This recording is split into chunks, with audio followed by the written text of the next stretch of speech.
From a stolen bus in Arkansas, where state police opened fire against a desperate thief, to 3 men from Memphis who brazenly entered Arkansas and stole merchandise from a GameStop. Here are instances where thieves were out of their minds caught on police dash cams.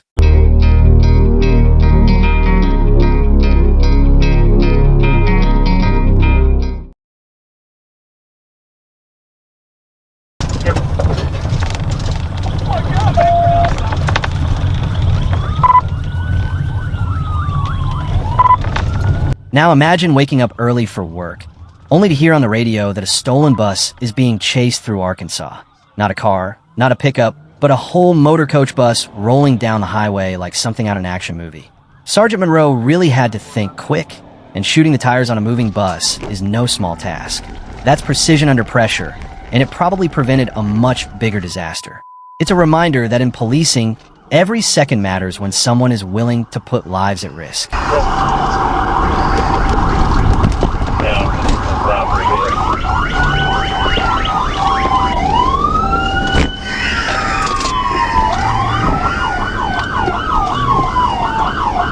Are y'all on Pogo yet or not? Yeah, we're coming back towards 40. We're at Bethany. Yeah, we're out in front of the Sonic at Bethany and 51. I'm coming up on Pogo now. I'm trying to get in front of it. Alright, hey, let's go keep the next clear, okay? I can't be the only one picturing how massive that bus must have looked barreling on a railroad tracks. It's wild. Most suspects try to hide or weave through traffic, but this guy took the chase straight into a Union Pacific rail yard. That's not just dangerous for drivers. That's dangerous for trains and workers too. It's almost like he wanted to create maximum chaos. Thankfully, the troopers were steady enough to stop it before anyone got hurt. Get another vehicle at the intersection. Someone called, we just have to stop there when it's finished.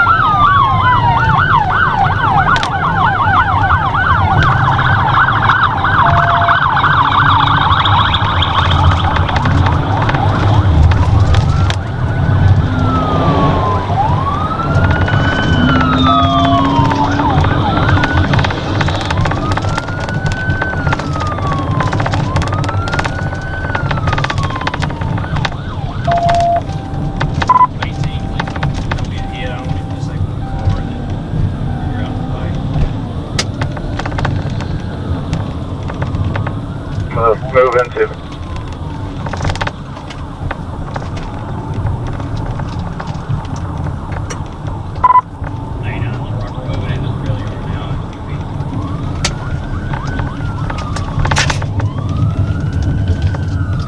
What stands out to me is how Sergeant Monroe neutralized the bus without injuring the suspect. That takes discipline, because in such a high-stress moment, panic could have led to way worse outcomes. Instead, he used the exact amount of force needed to end the threat. That's professionalism, plain and simple. And now, the court has backed him up. No wrongdoing, fully justified.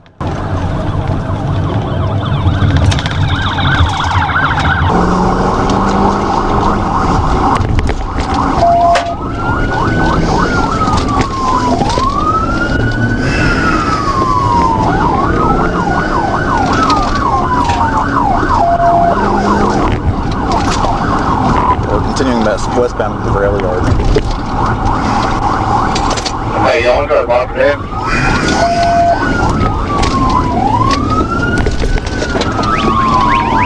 Alright, 23 or 297, 28. I'll take the radio.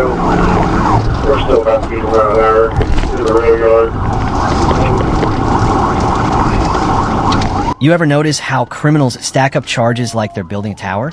Theft, burglary, fleeing, criminal mischief. This guy basically went shopping in the crime aisle. And then, of all things, driving a stolen bus into a rail yard just adds reckless spectacle to the list. Sometimes you have to wonder, was he really thinking he'd get away? Or was it just pure desperation fueling every turn of that wheel?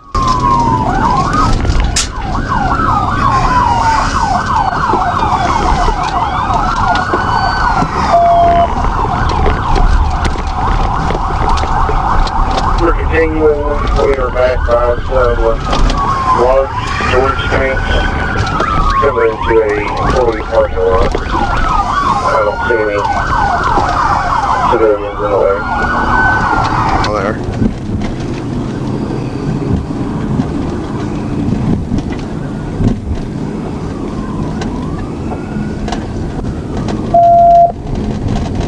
I'll say this, the timing of the theft is telling. Stolen at 3 a.m., chased at 7:40 a.m. That's 4.5 hours of who knows what behind the wheel of a stolen bus. Early morning commuters had no idea they were sharing the road with a rolling crime scene. It makes you realize just how quickly a regular weekday can turn into something dangerous.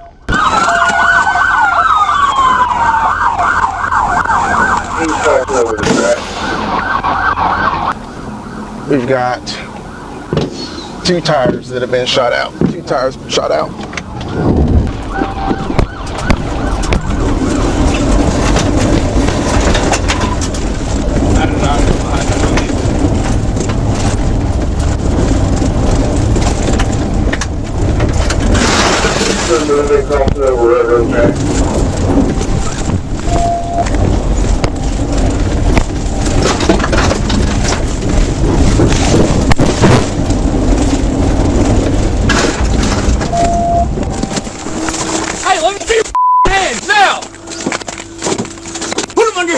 You know it's wild when a simple GameStop theft escalates into a full-on high-speed chase at 100 miles an hour. That's not just shoplifting anymore. That's reckless endangerment on steroids. Imagine the danger to every driver on those residential streets. All for $2, 600 worth of merchandise. The risk doesn't even come close to the reward. Sometimes you just shake your head and wonder what goes through people's minds.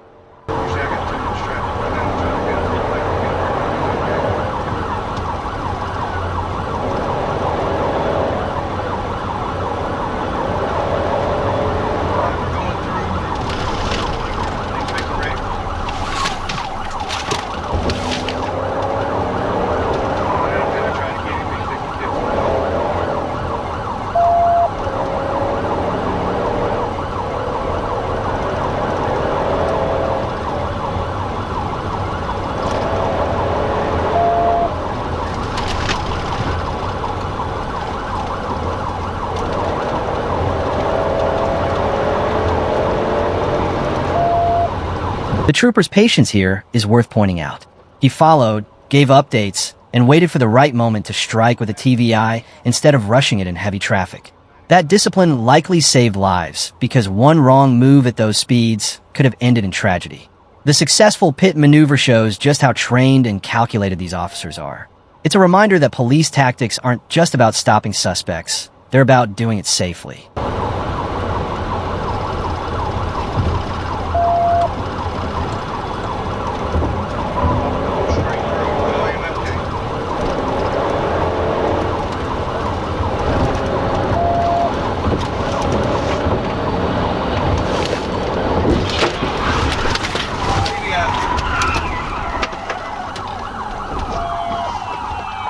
Starting at 10:16.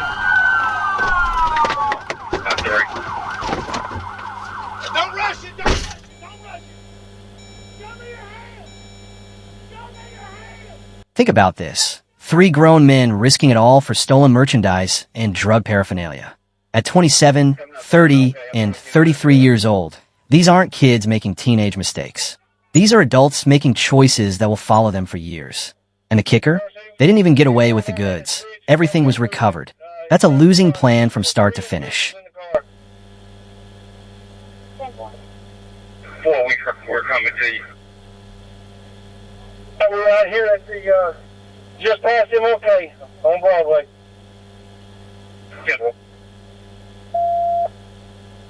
Unfortunately, I got several West Memphis units out with me.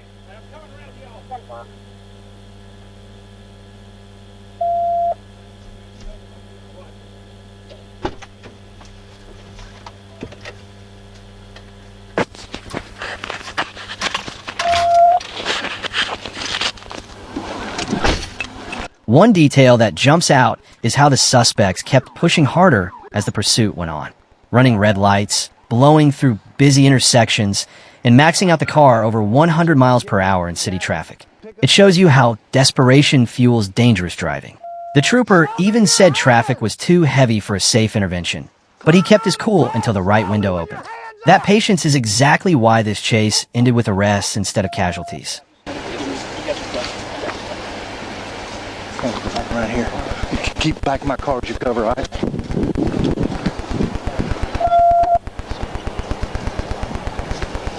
Hey, I ain't seen anybody. I ain't seen anybody move. Are there going to be any treatments in the area? I'm gonna come around.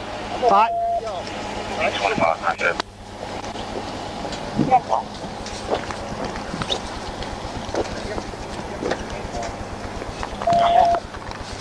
Driver, if you're in the vehicle.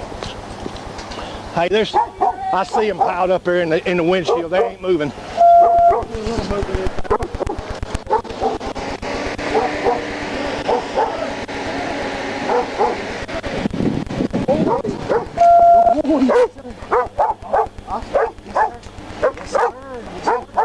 Can we talk about the irony of stealing from a GameStop?